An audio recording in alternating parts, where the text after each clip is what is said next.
Come on, y'all can do better than that. Come on. Yeah. One more time.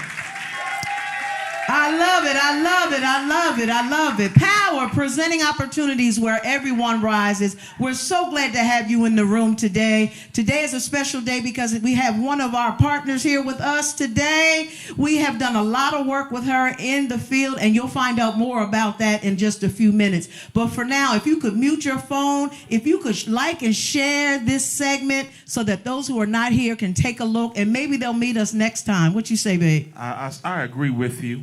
Let me do this. Can y'all put your hands together for our partners, our sponsors, the Joyce Foundation, Yeah. Northwestern Medicine, University of Chicago, Yep. United Way Metro Chicago, Yeah. and Bright Star Community Outreach. Come on, put our hands together. These are the people that allow us to be able to eat what we're eating. That's right. Right? That's great. We can enjoy this space. And while you're clapping, let's put our hands together for our staff who served you. You didn't have to get up. Come on, let's make them feel great today. That's some special people. Special people. And you know what? What about our CEO, Pastor Chris Harris? Yeah. Is it nice and cool in here? Is it bright in here? We thank God for our CEO. He has such a big heart to invite the community to come in every 2 weeks just to sit down and get more information to make our lives better. Some information you may not know or have forgotten about. That's why we're here. We are presenting opportunities where everyone rises. I think we're ready to give some money away. What you think? Okay. All right. Y'all ready Are we to doing play? this? Yeah, we doing that. We doing it. We doing our power bingo. We're doing power bingo. So you see your chips on your table? We did something a little different this time. You know why? Because we can't hold our pens. Somebody keeps taking all our pens, honey. Who's the pen thief? You're right. Where are you? I see you. I see you. So now we have chips, and please keep the chips on the tables when you're done. Please do that for us, would you please? Don't take the chips home. You can't cash them at the casino. Can't cash those chips All right, in. you won't get nothing for them. You can't cash those in. Come on, Destiny. And we have Destiny coming up. Our lovely Destiny's going to come up and lead our bingo. Can y'all clap it up for Destiny right now? Yeah. I'll hold the basket for you. Woo! Yeah. Y'all ready? Y'all don't sound that happy that he got y'all today. I understand. All right. So first, let's have us some music. Let's go. Okay. Music. The first is E19. E19. Good. E. E. The next one is W6. W6. The next one, P22. P22.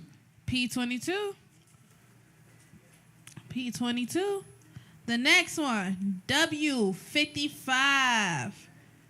W55. They is not talking today. P25 is next. P25. Are y'all close to power yet? Ain't nobody close? Not yet? Okay, I'm gonna keep pulling. But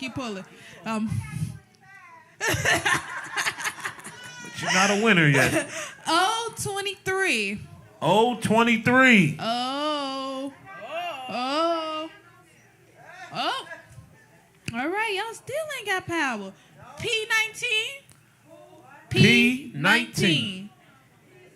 P as in Paul, P as Peter, in Paul, and Pam. We're going to wait till you win to say something, all right, Moms? All right. Did I call who? Did I call E14? See, y'all, you got to listen. No. No, Shaq, you don't win. E19, ma'am. Next one. W62.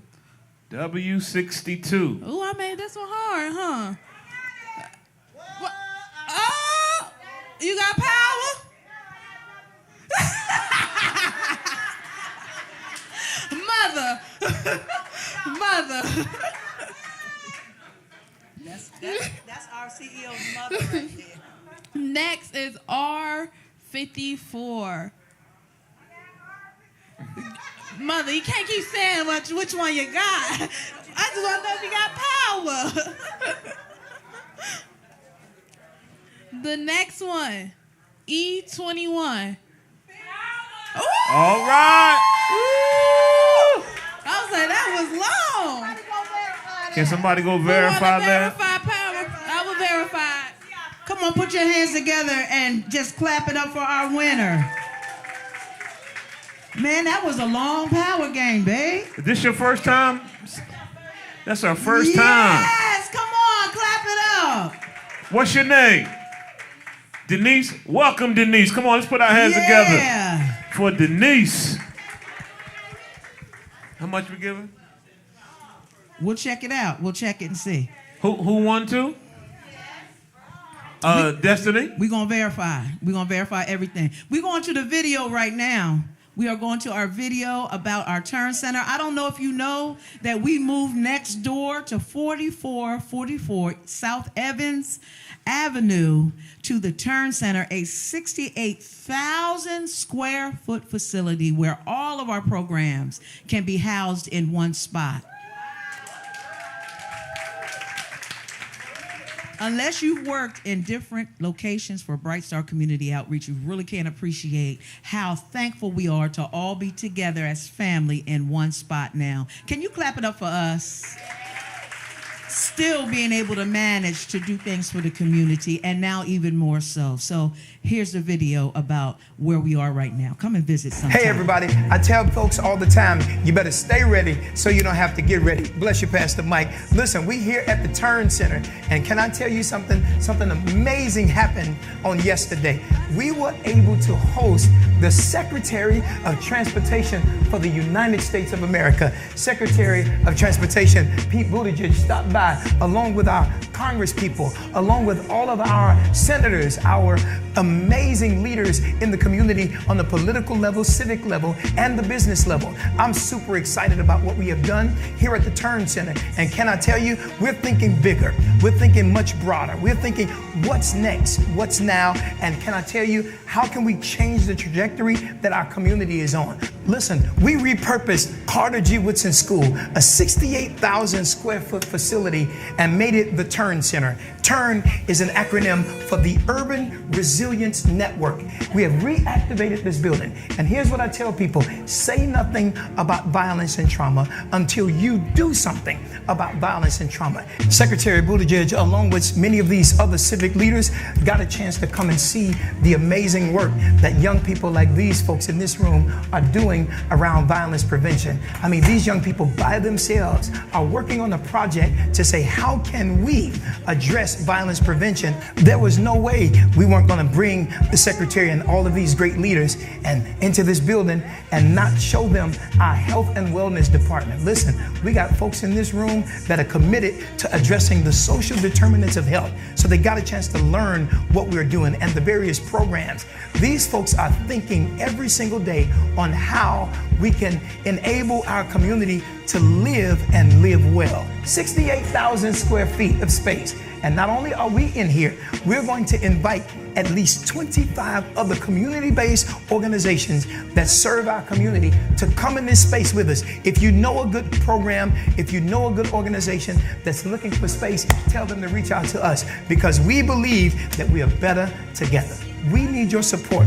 You can donate, you can volunteer, or you can simply just share this video to let people know that Bright Star Community Outreach is rocking this thing and making sure that we provide prevention and intervention services. Folks are in here every single day doing the great work of violence prevention, trauma counseling, and all the other things that are happening in our community. And I got to tell you, I'm super duper excited about it. We are looking forward to continuing to not only develop people and develop programs, but also how do we redevelop our greater Bronzeville community? please go to our website, brightstarcommunityoutreach.com, to learn a little bit more about what we're doing and jobs that are available. We are pumped up about this work, and clearly other collaborators are coming to the table to say, how can we do this great work together? Stay tuned, but listen, more than getting informed, here's what we need you to do. Get inspired enough to get involved.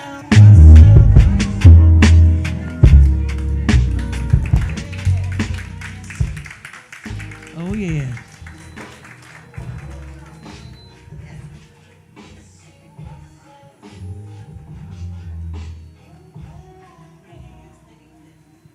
All right, everybody clap it up. Clap it up, clap it up. We have a very, very special guest with us on today.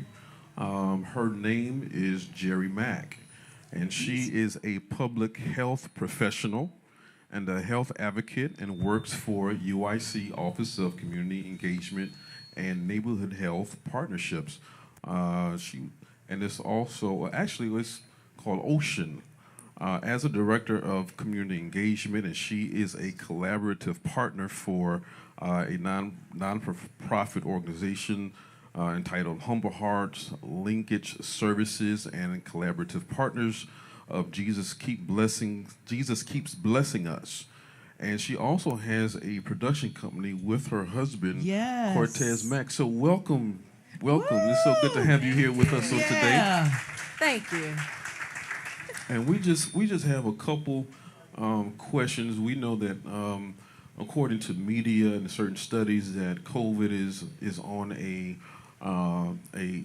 decrease, but still there are some cases that are still kind of floating around. So we would like for you to kind of just help us understand the effects of long COVID, or the what you feel after you have had COVID. So we're going to just present you with a couple questions, if that's okay. All right. Yes. Testing. Yeah, you on? Yep, I'm on. Okay. Okay, so what you need to, or what is long COVID? Let's start there. Yeah, so long COVID. So if we, first of all, let me just say it is an honor and a pleasure to be here with you all today. So I appreciate the invitation to come to Bright Star. So thank you so much, and to be a part of your power session. So long COVID, if we kind of think back to the indexes of our experience with COVID-19, it brings us to what we call and know as long COVID at this time. So long COVID is the signs and the symptoms and the conditions that you experience after the initial effect of the virus. And so what happens with that is the fact that there are lingering conditions and signs and symptoms of what the virus caused. And so it could potentially be particles of that virus that's left in our body. It could be part of attacking your autoimmune system, or it could simply be something whereas science is really still trying to figure it out. But they do know that when we did have COVID, when we caught the virus, something stayed. And so that's what they're trying to research and figure out. How do we treat something as such? Are you telling me that the virus could still be like lying dormant in our bodies? Well, the idea is, and that is under research, but the idea is that people are experiencing symptoms way after. So even if, and I'll go over those symptoms, that might be one of the questions of what we can look for, right? But the idea that long COVID is actually, it's not lying dormant, because it's very well active as far as like the symptoms of what you're experiencing.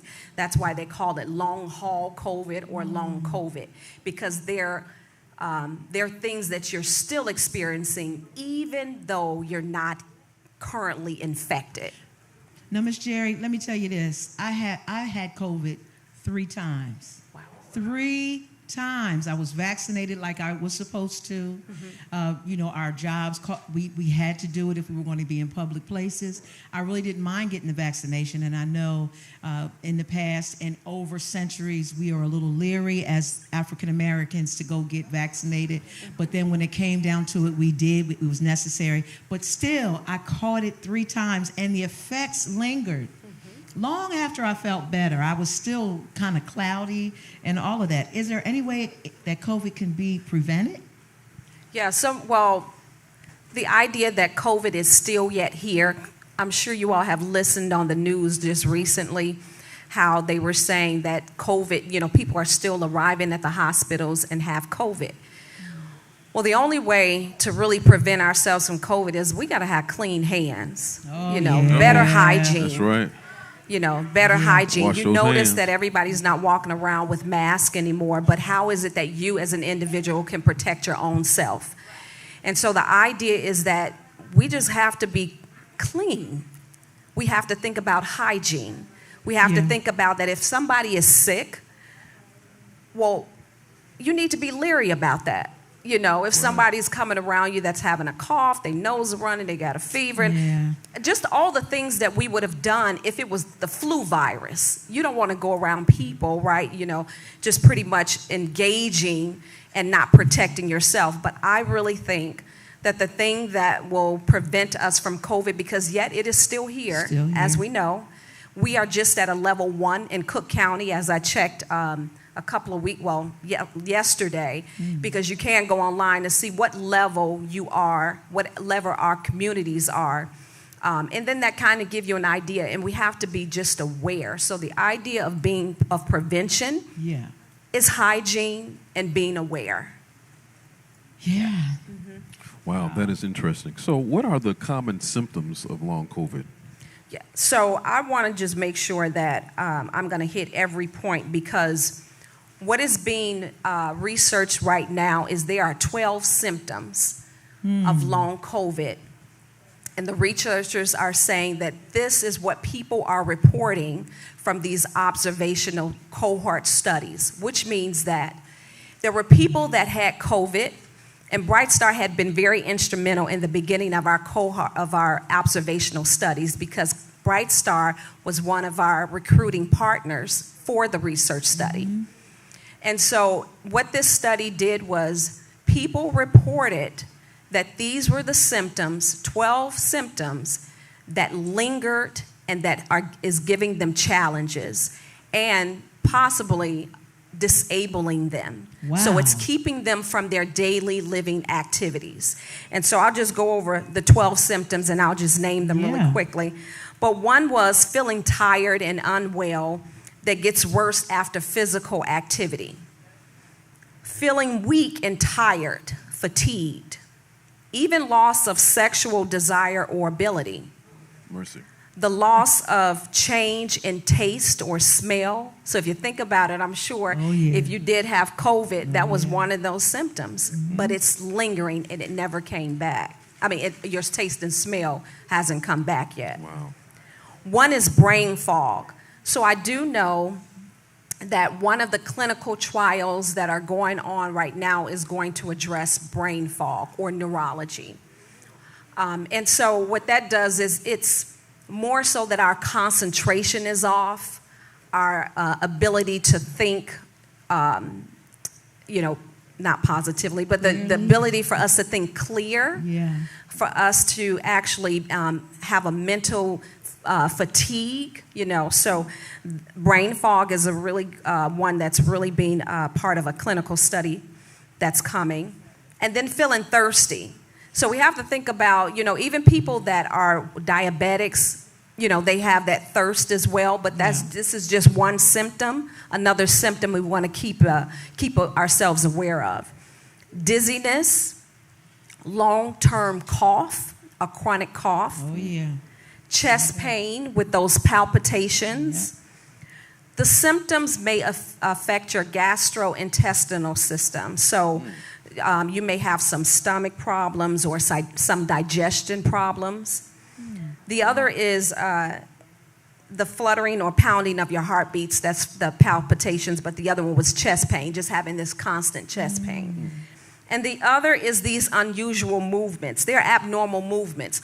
Perhaps the flexibility of, I never, because it affects the nerves as well. So maybe I didn't, kick my leg, before, and now my leg is bothering me or something like that. Or these physical movements that you never had after you had COVID. Wow. So it's really being aware of the 12 symptoms and really being able to talk to your provider about them. Is there a way we can get this information, like somewhere? Is there a website or something that we can go to Yes. to get a list of these symptoms? Because maybe there are some people in our audience today Yeah, that absolutely. And yes, it is on your screen. That Awesome. illnet.org. But I want to tell you that the information that I'm giving you and I'm sharing with you is from the National Institutes of Health. So that's NIH. So NIH is this big medical research institution, and it funds a lot of different projects to do this type of research. So that's where I get my information from, and it's always good to visit that website as well. But then also CDC, which is the Centers of Disease Control.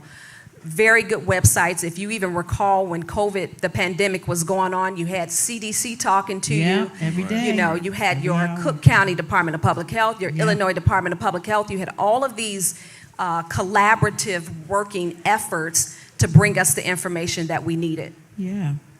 Also, who is more likely to get long COVID? The people that are more likely to get long COVID is those that have, when you initially had COVID, the idea that those symptoms lingered. They didn't go away in a week. They didn't go away in 2 weeks, but they lingered. And so it could be our elderly population. It could be those that have underlying conditions such as lung problems or heart problems.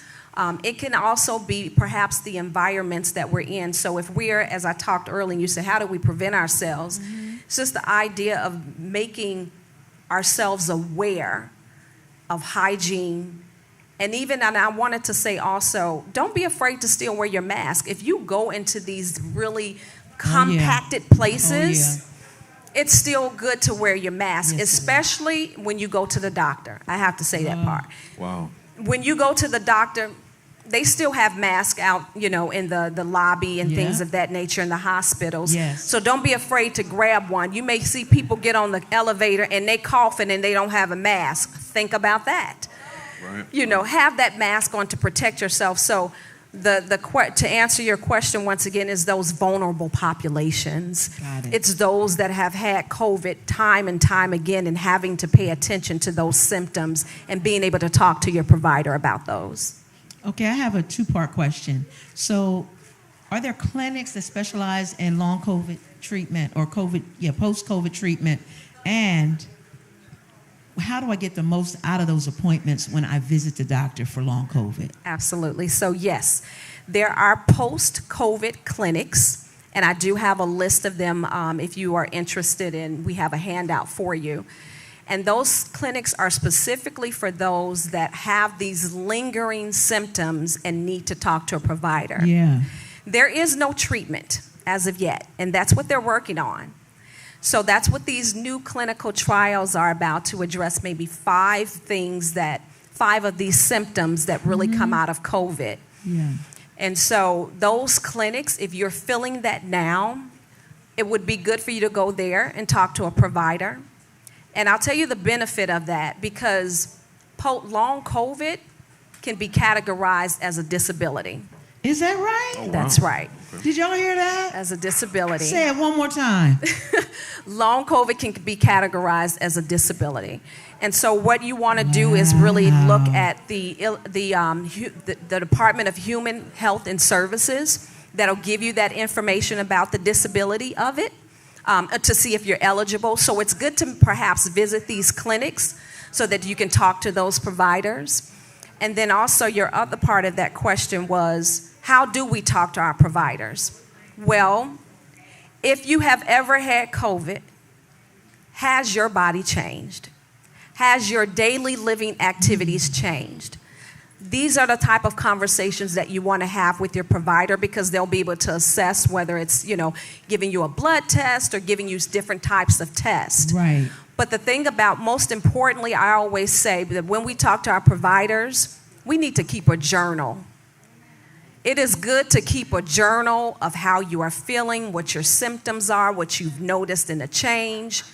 That's what I really want to express, that we need to keep journals on our health. Now, if I go to the doctor for post-COVID treatment and I just lay it all out, look, these are the things that I'm feeling that are different in my body. What is the use of me holding back and not telling them the whole story? Like, I know sometimes when people go to the doctor, they let the doctor diagnose what they're feeling at that moment, but they won't go into further conversation about, but this is also what I'm feeling. What would be your advice to someone who may get enough courage to go finally to the doctor because they have symptoms still from long COVID? What would be your advice to them to talk to their doctor? How would you tell them to talk to their doctor about how they're feeling? Well, first of all, don't give yourself a disservice. It is a disservice if you are sitting with the medical provider and allowing them to tell you how you feel. That's right. You are the best advocate for your own health. That's right. I'm only going to treat what you're going to tell me or what I'm going to tell you. So that's why I say it's important to, even before you get to your provider, write down those questions. Yeah. I always encourage that, because we forget when we get in the doctor's office. Think about this. Sure do. Before healthcare was value-based, and it was based on what I treat when you come in my office and I'm rushing you out. Mm-hmm. Before it became value care, you have the time right now to be able to talk to your provider. Don't let them rush you out. That's right. Not at all. That's right. And the best thing you can do is have some support with you. If you can have some support with you, because you may get nervous, you may forget. That's why I say it's important to write it down. But it's good to have some support when you go to those providers as well, because it may be something that they hear that you don't hear, or something that they understand or that you don't understand. But I would really encourage you to really not do yourself a disservice when you go before a provider. Yeah. These insurance companies now, and I think most of the audience probably are on Medicare. So the great thing about Medicare is the fact that when you are with the provider, there is an annual list, of course, that they have to go through. They're responsible for that. When you're with your provider, I encourage you all, don't let them tell you what it is you're coming in here for. That's right. This is what I'm coming in here for. Right. Mm-hmm. They're not, and it's like having that casual conversation, because even though they are a clinical professional, you're the best advocate for your own self. That's right. Can you clap it up for your own self? Yeah. You matter. We matter. That's right. Yep. Mm-hmm. That's right. Now, on the lighter side of that, Ms. Jerry, we have done some work in the past together, and we have had to become aware and educate ourselves about COVID. Thanks to you, we know so much more about it. Thanks to your team, we know so much more about the long COVID study. And Aaron, he's our person that handles that study. So Aaron and Jerry, how have you two, in your conversation and collaboration with each other, how have you been able to, I would say, strengthen the awareness of the community? What types of things have you done here at BSCO, and what have you done community-wide to bring awareness? What kinds of things have you both done? Well, we participated in a long COVID research study, and our street team went out and they took surveys, and they got information from the community.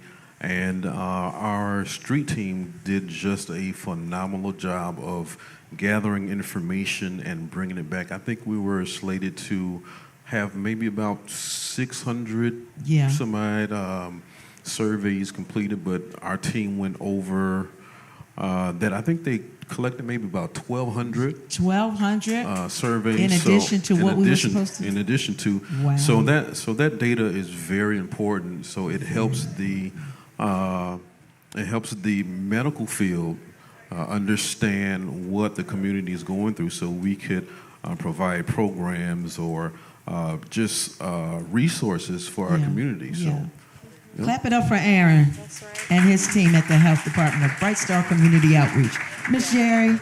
Yeah, so I want to stress the importance, and it's a clap up to Bright Star, who has been very instrumental in our recovery project, which means it's researching COVID to enhance recovery, and they have been a really good. You all have been a very good Bright partner. Star? That's right, Put Bright your hands Star. together for Bright Star. Bright then. Star. Ooh. Very instrumental, and that's why I say it is important for research and community to come together. Yeah. And the idea is Bright Star, community-based organizations, is in the community. Mm-hmm. Those people that are at NIH, the National Institutes of Health, don't know what's going on in the community. That's right. So why not collaborate with community-based organizations such as Bright Star, who has the community at heart, who knows the community, and to be able to bring awareness to what's out here. And so they have been very supportive in what we're doing with the Recover Project and making sure that the community knows what's needed in research in order for us to find treatments, in order for us to find ways so that people can live with what's going on as far as long COVID. So you all have been very instrumental in that. The recruitment process in our first year, there was a recruitment process of trying to get people into the study, the observational cohort study, which means that there was only really completing surveys and telling us exactly how you're feeling and what's going on. So it was nothing very invasive. In fact, people were able, that hadn't gone to the doctor or seen a provider in a very long time, when they entered that study, all of that health care was free to them. Yeah. So if they needed, blood pressure checks or x-rays and things of that nature, all of that was free to them. So it was a plus in being in that research study. Yeah. And the other part of that is we have to be able to bridge the gap of participatory research and community with those researchers, right? So the idea is for, you talked earlier about the mistrust. Yeah. Well, absolutely. How am I really going to trust if I don't have people that look like me? That's it. That's going into my community and telling me that this research study, it's going to do us some justice, because of that, past mistrust and things of that nature. But the idea is community-based organizations and research are so important. I heard a Black provider when COVID was going on, because there were so many Zoom calls, everybody trying to figure out what COVID is about, what's happening. And I do remember her saying, for us as African Americans, you all, we have to be a part of research. And the reason being is because how would they know how to treat us? Right. Our DNA is different from, the BIPOC. When you talk about BIPOC communities, so that's, Black, indigenous, and all of the different colored cultures and things of that nature, we're all different. Mm-hmm. It may be, if there's something that, and I'll say this loosely, but it may be a medication that an Asian American can't take, but we can. Yeah. Right. Yeah. So the idea is to make sure that we're not doing ourselves a disservice when they're asking us to be a part of research. It's what we want to find a treatment for. We still want to have a good quality of life. That's really what it's about. That's right. Looking at our quality of life, living longer, living with energy, and living with a sound mind, So I would just encourage us, just as in these community-based organizations, if you're asked to do research, make sure y'all, you ask the questions. Well, what is this about? That's right. How is it going to affect me? How is it going to benefit me? And if those questions settle with your spirit, then, I encourage you to be a part of it. I love that. Let's put our hands together for Miss Jerry. We have one more question for you. How did you get into this work? Like, tell us about who you are. Who are you, Miss Jerry? Wow. So I really love healthcare, and I love community. My career started off in banking. So I can remember, in banking. So I can remember as far as back first Chicago. First Chicago. Wow. And then went to Bank One, and then all of those. Oh, wow. But through those mergers. But I remember sitting at my desk. At that time, I was an assistant unit manager of the call center. Mm-hmm. And I remember these newsletters coming across my desk, and they had wellness information. And I used to think, well, how are they getting all this wellness information? How are they putting it together, mm-hmm. and how are they sharing it with us? And I remember saying to myself, the closest that I could potentially get to clinical was to go through public health. And I knew that, in clinical, it was going to take me a while to get there, because I originally, honestly, wanted to be an oncologist because I wanted to study brain tumors. And when I didn't do that, so I had every opportunity. But I remember when I left the bank, that's when I went into healthcare. I went to go work for a pediatrician's office, and I started into Advocate Healthcare, Advocate Aurora Healthcare. Mm-hmm. And so when I got there, I took the opportunity to go to school to get my master's in public health. Okay. So little do they know, being hired part-time, I was using the time after work to sit at their computers and do homework. Wow. Okay. So the field of public health allowed me to see the areas that we lacked. And so what public health does is we assess, we plan, and then we implement and we evaluate programming to see if it's suitable for prevention or intervention. And so my whole cause was the idea that before we get to the curative state of care, and an example of curative state of care is for those that have cancer or those that have to go through treatment. Before you get to that, let me make you aware of what happens before you get to that. Mm-hmm. Let's talk about diet. Let's talk about diabetes. Let's talk about COPD. Let's talk about all these chronic conditions that takes over our bodies and takes over our families and, through bloodlines and things of that nature. Let me be the one to talk about prevention and awareness before we get to the curative state. That's right. And so my whole journey through public health started in banking and so many other industries. Wow. But my heart has always been with healthcare and community. And when I can intertwine the two, because there's an alliance between those two, then that makes it, all the worthwhile of what I'm doing in public health is to make our people aware. Yeah. Being able to create something for us to live that best quality of life. I love that. Come on. Wow, that's amazing. Let's clap it up for Miss Jerry. And it's true, this is definitely your passion. Yes. We've sat on many meetings together, Zoom calls, and all kinds of collaborations, and your heart has remained the same through everything that we've ever done with you. So come on, clap it up one more time. Aaron, you got anything else you want to ask? I'm really curious about the Humble Heart linkage services. Can you explain that? Yes. So Humble Heart was developed from.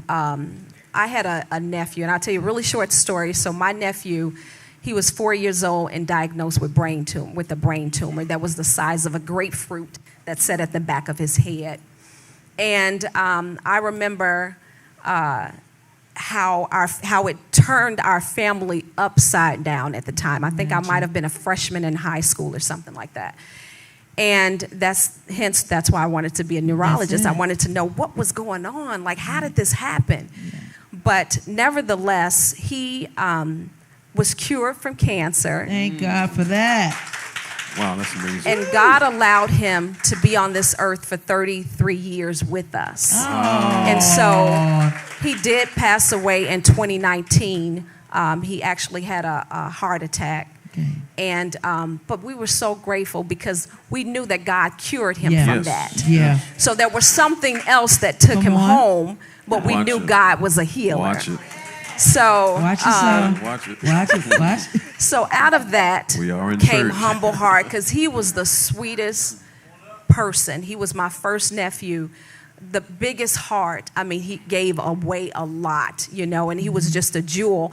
And I'll tell you how God was really always with him. My nephew Herman would just walk from work all the time. And people could, you know, it could be stuff going on around him. Nothing ever touched him. Wow. And that was the miracle part about it. Nothing ever came. No harm came to him. And he was always so independent and things of that nature. But Humble Heart, that's a part of me, was birthed from that idea. And so what we do is supply services of social determinants of health. So if you need help with finding a job resource, if you need help with finding a provider for mental health or for primary care and things of that nature, we link you to those services. Oh, wow. And then also what's birthed out of that is the fact that my husband is an independent filmmaker. Yes. And so he makes these conscious films that talk about and address perhaps mental health and other different areas. And so I utilize those films to have a conversation. Oh, wow. You know, so that's educating our community as well and making you aware. So I use that as an avenue as well as a pathway for education, for health, and for wellness. Awesome. Can you clap it up one more time? Now I want you to put a pin in the fact that she said her husband is a filmmaker and she works alongside him, because you'll be seeing him soon. He'll be up here to talk to us in just a few more weeks. We'll have him come and tell us all about what he does. But in the meantime, let's love on Miss Jerry Mack and be thankful for her Thank you. contribution to our community, the Thank you so much. African American community. Clap it up one more time. Let's let her feel the love in the room. Thank you, Miss Jerry. Thank you for having me. So we're going to a commercial right now, and we'll be back to play more bingo or more. We don't know what we're going to do next. We don't know. We never know. Just stay tuned.